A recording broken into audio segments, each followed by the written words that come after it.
بسم اللہ الرحمن الرحیم۔ گرامی قدر سامعین و ناظرین، اللہ کی عطا کردہ توفیق سے آج ہم 13ویں پارے کی مختصر تفسیر و تشریح کی سعادت حاصل کر رہے ہیں۔ حضرت یوسف علیہ السلام اپنی پاک دامنی ثابت ہونے پر تفاخر کا اظہار کرنے کے بجائے اللہ کا شکر ادا کرتے ہوئے فرماتے ہیں، میں اپنے نفس کی براءت کا دعویٰ نہیں کرتا، نفس تو برائی کا بہت حکم دینے والا ہے، مگر جس پر میرا رب رحم فرمائے اسے اس کے نفس کی برائی سے محفوظ فرماتا ہے۔ بے شک میرا پروردگار بہت بخشنے والا، بہت مہربان ہے۔ پھر بادشاہ نے یوسف علیہ السلام سے کہا کہ آج کے بعد آپ ہمارے نزدیک مقتدر اور امانت دار ہیں۔ یوسف علیہ السلام نے فرمایا کہ مجھے اس ملک کے خزانوں کا انچارج مقرر کر دیں، بے شک میں حفاظت کرنے والا، علم والا ہوں۔ یعنی اللہ نے مجھے یہ علم عطا کیا ہے کہ مال کس سے لیا جائے اور کس کو دیا جائے، اور قومی خزانوں کی حفاظت کس طرح کی جائے۔ اسی سے علماء نے یہ اصول وضع کیا ہے، عہدے کی تمنا اگرچہ پسندیدہ بات نہیں ہے، لیکن اگر کسی شخص کے سوا کوئی اور عہدے کا اہل نہ ہو تو اہل شخص اپنی خدمات پیش کر سکتا ہے۔ اللہ تبارک و تعالی نے حضرت یوسف علیہ السلام کو ابتلاء کے دور سے گزار کر اقتدار عطا کیا۔ پھر جب سارے ملک میں قحط پڑا تو کنعان سے یوسف علیہ السلام کے بھائی بھی غلہ لینے کے لیے آئے۔ یوسف علیہ السلام نے ان کو غلہ عطا کیا اور کہا کہ آئندہ اپنے دوسرے بھائی کو بھی لے کر آنا، ورنہ تمہیں غلہ نہیں ملے گا۔ اور انہوں نے بھائیوں کے پیسوں کی تھیلی بھی ان کے سامان میں رکھوا دی۔ پھر برادران یوسف بن یامین کو بھی باپ کی اجازت سے لے کر آئے تو حضرت یعقوب علیہ السلام نے انہیں ہدایت کی کہ تم سب ایک دروازے سے داخل نہ ہونا، بلکہ الگ الگ دروازوں سے داخل ہونا تاکہ تم نظر بد سے محفوظ رہو۔ سامعین محترم، جب برادران یوسف ان کے پاس پہنچے تو حضرت یوسف علیہ السلام نے اپنے بھائی کو روکنے کی ایک خفیہ تدبیر کی کہ بھائی کے سامان میں شاہی پیالہ رکھ دیا، اور پھر منادی نے اعلان کیا کہ قافلے والوں میں سے کسی نے چوری کر لی ہے۔ یوسف علیہ السلام کے بھائیوں نے کہا کہ واللہ ہم فساد اور چوری کے لیے نہیں آئے۔ درباریوں نے کہا کہ اگر کسی کے سامان میں پیالہ مل جائے تو اس کی سزا کیا ہوگی؟ انہوں نے کہا کہ اسے روک لیا جائے۔ بالآخر وہ پیالہ یوسف علیہ السلام کے بھائی کے سامان میں مل گیا، اور اس تدبیر سے ان کو روک لیا گیا، اور ان کو روکنے کی یہی صورت تھی۔ برادران یوسف نے کہا کہ اس سے پہلے اس کے بھائی بھی کو چوری کر چکے ہیں، لیکن یوسف علیہ السلام نے حقیقت حال کو ظاہر نہیں کیا۔ برادران یوسف نے پیشکش کی کہ بن یامین کے بجائے ہم میں سے کسی کو روک لیا جائے، لیکن ظاہر ہے کہ کسی اور کو روکنا مقصود ہی نہیں تھا۔ سامعین محترم، برادران یوسف نے واپسی پر یہ واقعہ والد کے سامنے بیان کیا تو انہیں ایک بار پھر شدید دکھ ہوا، مگر پھر صبر جمیل کو اختیار کیا۔ شدت غم سے روتے روتے یعقوب علیہ السلام کی آنکھوں کی بینائی بھی چلی گئی، اور انہوں نے کہا کہ میں اپنی پریشانی اور غم کی شکایت صرف اللہ سے کرتا ہوں۔ پھر یعقوب علیہ السلام نے برادران یوسف کو یوسف علیہ السلام اور بن یامین کی تلاش میں بھیجا اور کہا کہ یوسف اور اس کے بھائی کو تلاش کرو، اور ان کی تلاش میں اللہ کی رحمت سے مایوس نہ ہو۔ اللہ کی رحمت سے صرف کافر ہی مایوس ہوتے ہیں۔ ان کے مصر پہنچنے پر بالآخر یوسف علیہ السلام نے حقیقت حال بھائیوں پر ظاہر کر دی۔ وہ شرمسار ہوئے، اپنی غلطیوں کا اعتراف کیا اور کہا کہ اللہ نے آپ کو ہم پر فضیلت دی ہے۔ یوسف علیہ السلام نے کہا اللہ نے ہم پر احسان کیا ہے، اور جو تقوی پر کاربند ہو اور صبر کرے تو اللہ نیکوکاروں کے اجر کو ضائع نہیں فرماتا۔ سامعین و ناظرین، اس موقع پر یوسف علیہ السلام نے انتہائی اخلاقی عظمت کا ثبوت دیتے ہوئے اپنے بھائیوں کو معاف کر دیا۔ اپنی قمیص انہیں عطا کی کہ اس کو میرے باپ کے چہرے پر ڈالو، انشاءاللہ ان کی بینائی لوٹ آئے گی، اور اپنے سب گھر والوں کو میرے پاس لے آؤ۔ جو ہی برادران یوسف مصر سے چلے، حضرت یعقوب علیہ السلام نے فرمایا کہ مجھے یوسف کی خوشبو محسوس ہو رہی ہے۔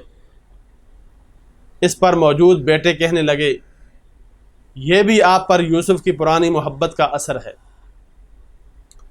الغرض پھر قمیص یوسف حضرت یعقوب علیہ السلام کے چہرے پر ڈالتے ہی ان کی بینائی لوٹ آئی، اور انہوں نے برادران یوسف کے لیے اللہ کی بارگاہ میں استغفار کی۔ پھر جب یہ قافلہ مصر میں داخل ہوا تو یوسف علیہ السلام نے نہایت اعزاز کے ساتھ ان کا استقبال کیا، اور جب یہ قافلہ شاہی دربار میں پہنچا تو خاندان یعقوبی کے تمام لوگ حضرت یوسف علیہ السلام کی تعظیم کے لیے سجدے میں گر گئے۔ یوسف علیہ السلام نے کہا کہ اے میرے باپ، یہ میرے اس پہلے خواب کی تعبیر ہے، بے شک میرے رب نے اس کو سچ کر دکھایا اور اس نے مجھ پر احسان فرمایا۔ سامعین محترم، یوسف علیہ السلام نے رب ذوالجلال کا ان کلمات میں شکر ادا کیا، اے میرے رب، تو نے مجھے مصر کی حکومت عطا کی اور مجھے خوابوں کی تعبیر کا علم عطا فرمایا۔ اے آسمانوں اور زمین کو پیدا کرنے والے، تو ہی دنیا اور آخرت میں میرا کارساز ہے، مجھے دنیا سے مسلمان اٹھانا اور مجھے نیک بندوں کے ساتھ ملا دینا۔ سامعین و ناظرین، اللہ تعالیٰ نے رسول اللہ صلی اللہ علیہ وسلم سے فرمایا کہ یہ غیب کی خبریں ہیں جس غیب کی ہم آپ کی طرف وحی فرماتے ہیں۔ قصص انبیاء میں یوسف علیہ السلام کا قصہ اس لحاظ سے منفرد ہے کہ اللہ تعالیٰ نے ایک ہی صورت میں اسے نہایت تفصیل کے ساتھ اور مربوط کر کے بیان فرمایا، لیکن اس تفصیلی اور فرمائشی بیان کے باوجود وہ لوگ ایمان نہیں لائے اور کفر پر ڈٹے رہے۔ اس لیے اللہ تعالیٰ نے فرمایا اور آسمانوں اور زمین میں کتنی ہی ایسی نشانیاں ہیں جن سے لوگ روگردانی کرتے ہوئے گزر جاتے ہیں، اور اکثر لوگ اللہ تعالیٰ پر ایمان نہیں لاتے اور وہ شرک کرنے والے ہوتے ہیں۔ سامعین محترم، سورت کے آخر میں فرمایا بے شک ان قصوں میں عقل والوں کے لیے نصیحت ہے۔ سامعین محترم، 13ویں پارے کے آخر میں سورہ رعد کا آغاز ہو رہا ہے۔ سورۃ الرعد مکی سورت ہے، ترتیب مصحف کے اعتبار سے 13ویں، جبکہ ترتیب نزول کے اعتبار سے 96 نمبر پر ہے۔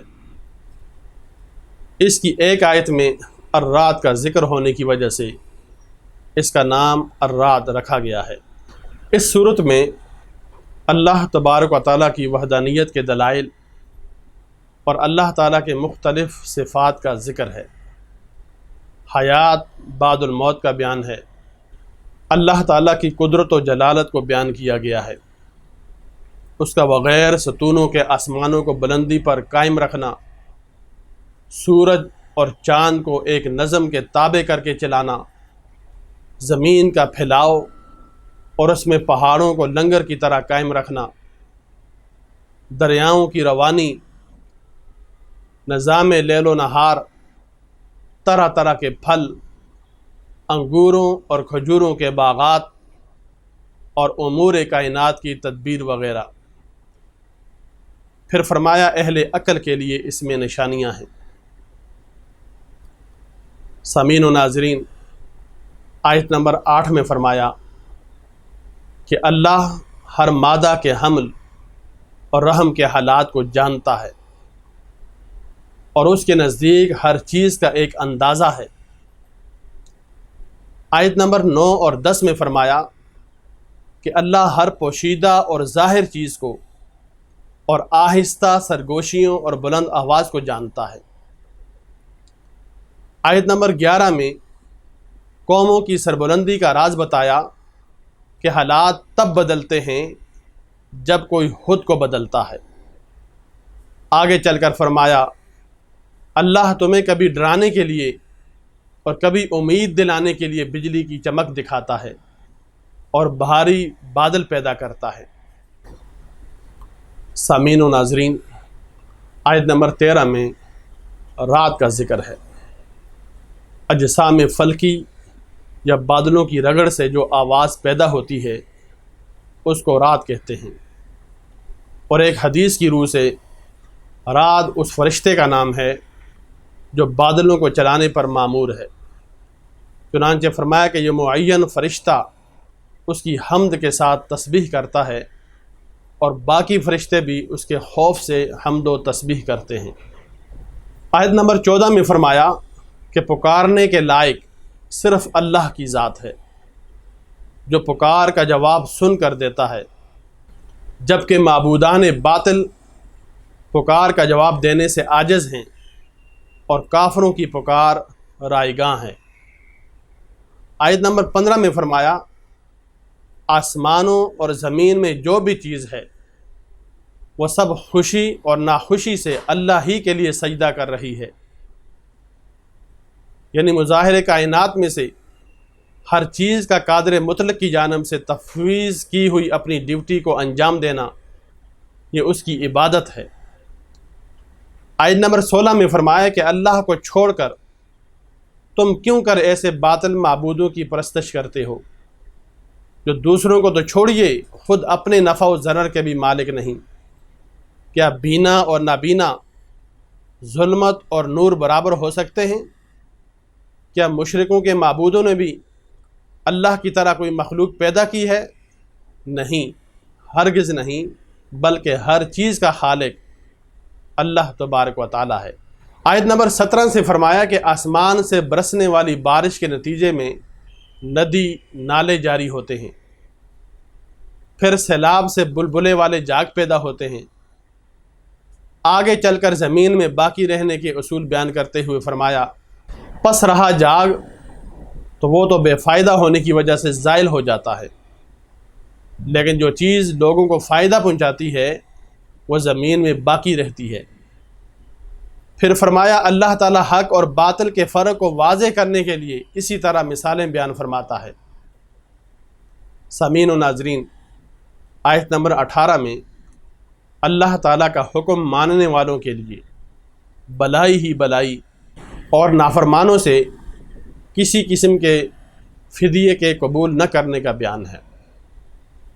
آیت نمبر 19 سے بیان فرمایا کہ وہ اہل عقل نصیحت حاصل کرتے ہیں جو اللہ کے عہد کو پورا کرتے ہیں اور پکے عہد کو نہیں توڑتے، اور قرابت کے جن رشتوں کو اللہ نے جوڑنے کا حکم دیا ہے انہیں جوڑے رکھتے ہیں، اللہ کی رضا کی طلب میں صابر رہتے ہیں، نماز قائم کرتے ہیں، ظاہراً اور پوشیدہ طور پر اللہ کی راہ میں مال خرچ کرتے ہیں، برائی کو بلائی سے ٹالتے ہیں، ان کے لیے آخرت کا گھر کتنا پیارا ہے۔ پھر منکرین کے لیے فرمایا کہ عہد شکنی کرتے ہیں، قطع رحمی کرتے ہیں اور زمین میں فساد برپا کرتے ہیں، ان پر لعنت ہے اور ان کا برا ٹھکانہ ہے۔ آیت نمبر 26 میں فرمایا کہ کسی کے رزق میں کمی یا زیادتی کرنا صرف اللہ کے اختیار میں ہے۔ آیت نمبر 28 میں فرمایا کہ سکون قلب کی دولت اللہ کے ذکر سے ملتی ہے، مومن نیکوکاروں کے لیے خوشخبری ہے اور بہترین انجام۔ آیت نمبر 31 سے مشرکین مکہ کے ناروا مطالبات کا ذکر ہوا۔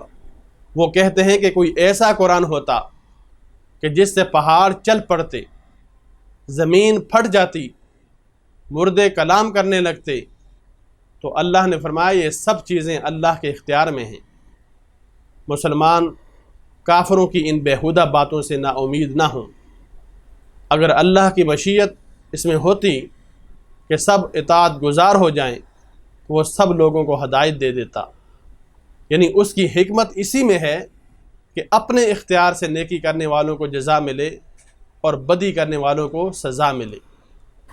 سامعین و ناظرین، آیت نمبر 38 میں فرمایا کہ ہم نے آپ سے پہلے رسول بھیجے تھے، ان کی بیویاں بھی تھیں اور بچے بھی تھے۔ آگے چل کر یہ بھی بتایا کہ محض کفار کی فرمائش پر نہیں بلکہ اللہ کے اذن سے معجزات پیش کرتے ہیں۔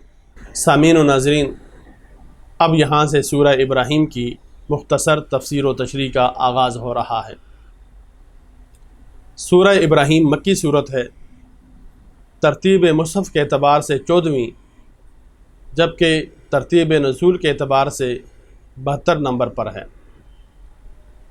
اس سورت کے چھٹے رکوع میں حضرت ابراہیم علیہ السلام کا ذکر ہے، اس لیے اس کا نام ابراہیم رکھا گیا ہے۔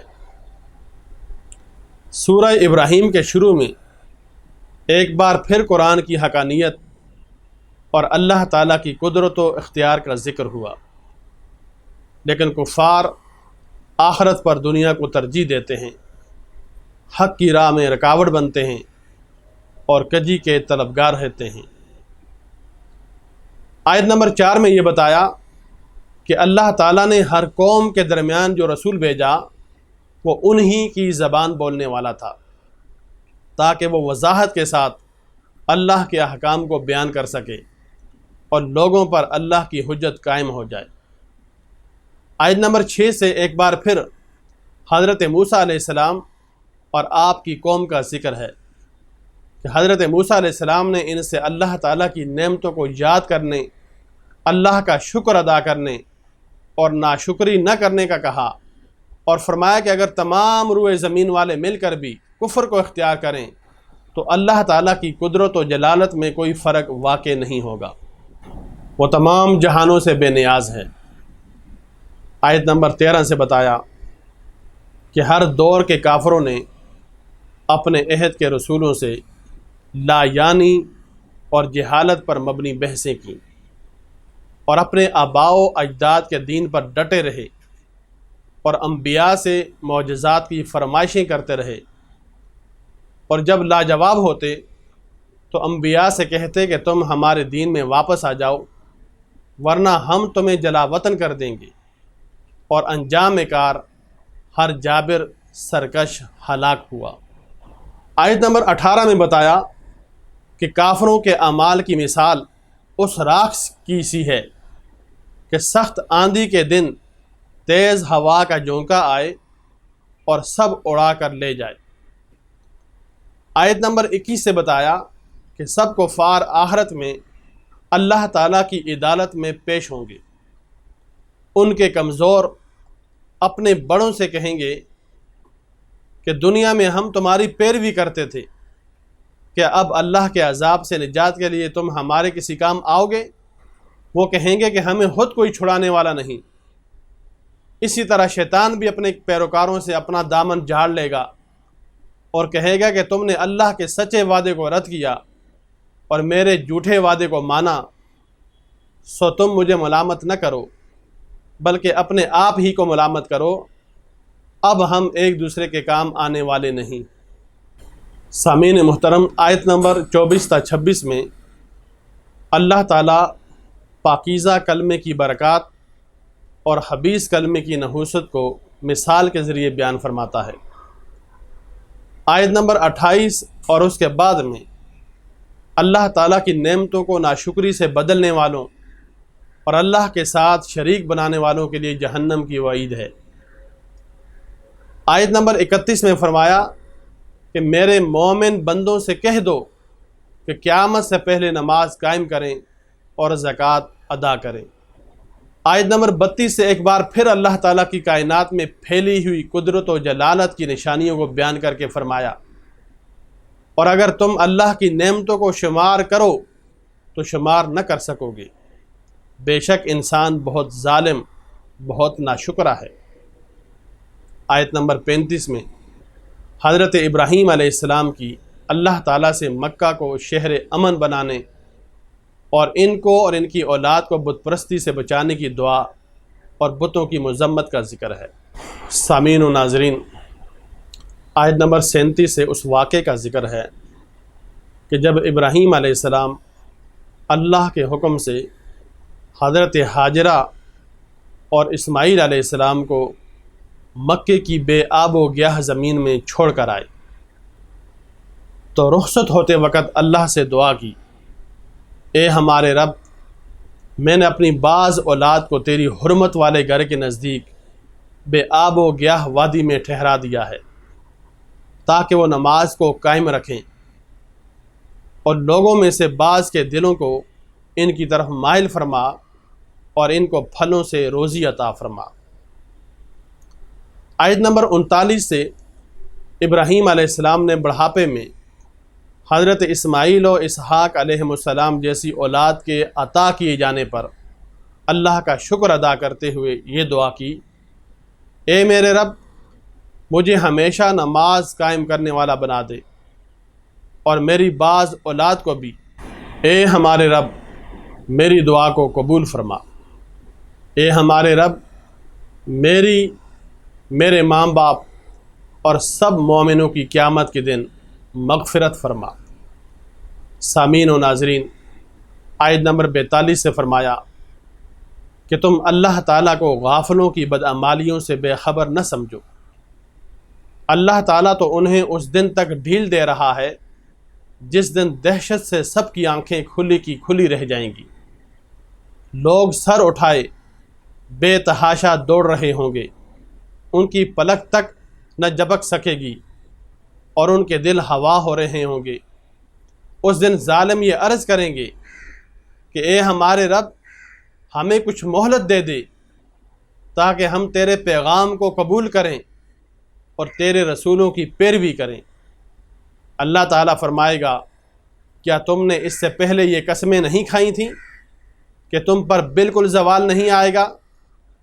تم ان لوگوں کے گھروں میں رہتے تھے جنہوں نے اپنی جانوں پر ظلم کیا تھا، اور تم پر یہ بھی بالکل واضح ہو چکا تھا کہ ہم نے ان کے ساتھ کیسا معاملہ کیا تھا، اور ہم نے تمہارے لیے مثالیں بھی بیان کر دی تھیں، اور انہوں نے ایسی گہری خطرناک سازشیں کیں کہ ان سے پہاڑ بھی اپنی جگہ سے ہل جائیں، اور اللہ کے پاس ان کی سازشیں لکھی ہوئی ہیں۔ تو تم اللہ کو اپنے رسولوں سے کیے ہوئے وعدے کے خلاف کرنے والا نہ سمجھو، بے شک اللہ بہت غالب انتقام لینے والا ہے۔ سامعین و ناظرین، آیت نمبر 52 میں فرمایا، اور یہ قرآن تمام لوگوں کے لیے پیغام ہدایت ہے تاکہ انہیں اس کے ساتھ ڈرایا جائے اور وہ یہ جان لیں کہ ایک اللہ ہی لائق عبادت ہے، تاکہ عقل والے نصیحت حاصل کریں۔ آیت نمبر 48 میں قیامت کے دن کی ہولناک ماحول کا ذکر ہے، جس دن زمین اور آسمان کی ماہیت بدل جائے گی، مجرم زنجیروں میں جکڑے جائیں گے اور ان کا لباس تارکول کا ہوگا اور ان کے چہروں کو آگ ڈھانپ رہی ہوگی۔ محترم سامعین و ناظرین، اب یہاں سے سورۃ الحجر کی تفسیر و تشریح کا آغاز ہو رہا ہے۔ سورۃ الحجر مکی صورت ہے، ترتیب مصحف کے اعتبار سے 15ویں، جبکہ ترتیب نزول کے اعتبار سے 54 نمبر پر ہے۔ اس صورت کی وجہ تسمیہ اس کی ایک آیت میں الحجر کا مذکور ہونا ہے۔